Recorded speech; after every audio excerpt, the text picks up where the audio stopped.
तुम्हारा पिछली वीडियो में त्रासदी साबित हुआ तक हो गया था। ठीक है, अब यहाँ से शुरू करते हैं। इसी समस्या से जुड़ी हुई चौथी और विभाजन की सबसे कठिन अबूझ कठिनाई अल्पसंख्यकों की थी। जो हमारी सबसे बड़ी चुनौती थी वो अल्पसंख्यकों की थी, क्योंकि जो मुस्लिम थे वो हर जगह फैले हुए थे, जिसका कोई इंसाइजर नहीं था जहाँ पे अल्पसंख्यक नहीं थे मुस्लिम। ठीक है, सीमा के दोनों तरफ अल्पसंख्यक थे। जो इलाके अब पाकिस्तान में है वह लाखों की संख्या में हिंदू और सिख आबादी भी थी। जैसा कि मैंने आपको कहा, मुसलमान और जो हिंदू थे वो कहीं अल्पसंख्यक थे, कहीं ज़्यादा थे, कहीं कम थे। ठीक है, ठीक इसी तरह पंजाब और बंगाल के भारतीय भूभाग में भी लाखों की संख्या में मुस्लिम आबादी थी। दिल्ली और उसके आसपास के इलाकों में भी मुसलमानों की संख्या आबादी बड़ी थी। यह सब लोग एक तरह से सशक्त में थे। इन लोगों ने पाया कि हम तो अपने ही घर में विदेशी बन गए हैं। इस जमीन पर वह उनके पुरखे सदियों से आबाद रहे, उसी जमीन पर वह विदेशी बन गए थे। जैसे ही यह बात साफ हुई कि देश का बंटवारा होने वाला है, वैसे ही दोनों तरफ से के अल्पसंख्यकों पर हमले होने लगे।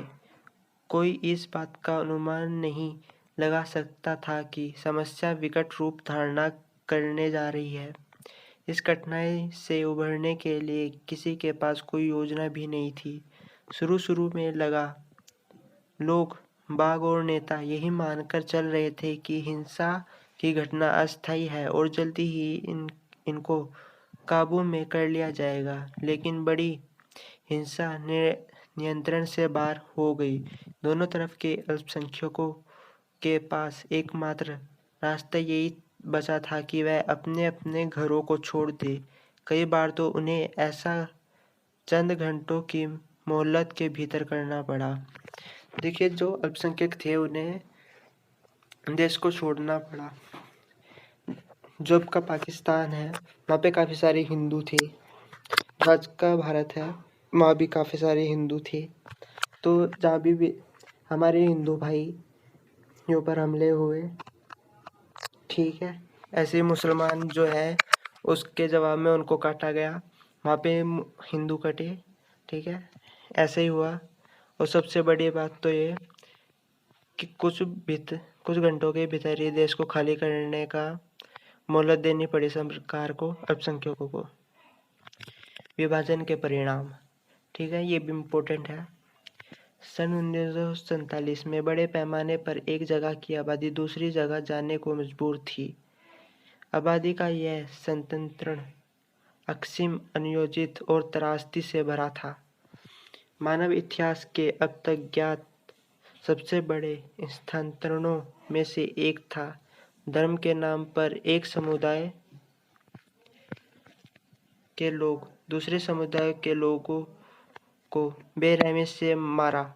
लाहौर और अमृतसर और कलकत्ता जैसे शहरों समुदायों संप्रदायों अखाड़े में तब्दील हो गए। जिन इलाकों में ज़्यादा हिंदू अथवा सिख आबादी थी, उन इलाकों में मुसलमानों ने जाना छोड़ दिया। ठीक इसी तरह मुस्लिम बहुल वाले इलाकों से हिंदू और सिख भी नहीं गुजरते थे। लोग अपना घर बार छोड़ने के लिए मजबूर हुए, वह सीमा की तरफ से दूसरी तरफ गए और इसी क्रम में लोगों को बड़ी से बड़ी विपत्ति का सामना करना पड़ा। दोनों ही तरफ के अल्पसंख्यक अपने घरों से भाग खड़े हुए और अक्सर अस्थायी तौर पर उन्हें शरणार्थी शिविरों में पनाह लेनी पड़ी। कल तक जो लोगों का अपना वतन हुआ करता था, वहीं की पुलिस अथवा स्थानीय प्रशासन अब इन लोगों के साथ रुखाई का बर्ताव कर रहा था।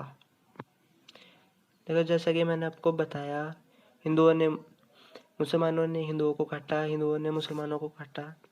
जहाँ पे भी हिंदू अल्पसंख्यक थे वहाँ पे मुस्लिमों ने उनको काटा। ऐसी मारकाट चली उस समय। और अपने देश में उन्हें शरणार्थी की तरह रहना पड़ा। ठीक है, ये सब ऐसे ही है, इसे छोड़ दो, यहाँ से क्वेश्चन नहीं बनेगा वैसे। ये आप गर्म हवा पढ़ सकते हो।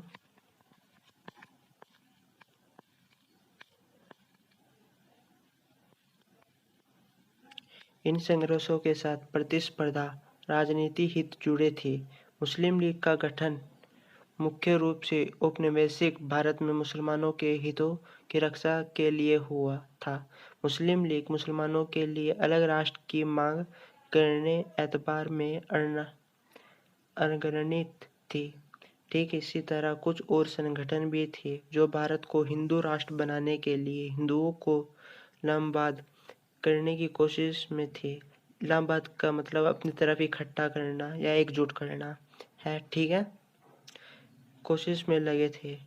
बहरहाल भारत की कौमी सरकार के अधिकतम नेता सभी नागरिकों को समान दर्जा देने की हामी थे, चाहे नागरिक किसी भी धर्म का हो। वह भारत को एक ऐसा राष्ट्र के रूप में नहीं देखना चाहते थे जहां किसी भी एक धर्म के अनुयायियों को दूसरे धर्मियों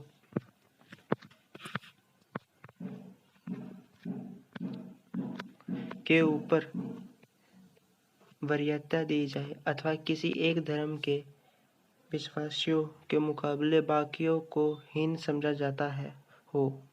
यह मानते थे कि नागरिक चाहे जिस धर्म को माने, उसका दर्जा बाकी नागरिकों के बराबर ही होना चाहिए। नागरिकता की कसौटी धर्म को नहीं बनाया जाना चाहिए। हमारे नेतागण धर्मनिरपेक्ष राज्य के आदर्श के हिमायती थे। उनके इस आदर्श की अभिव्यक्ति भारतीय संविधान में हुई।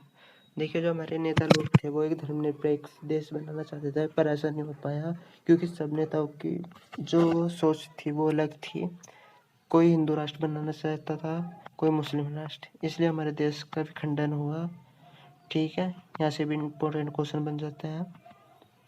ठीक है, रजवाड़े का विलय ये आप अगली वीडियो में पढ़ोगे। ठीक है, अन्य वीडियो ज़्यादा लंबी हो जाएगी। ठीक है।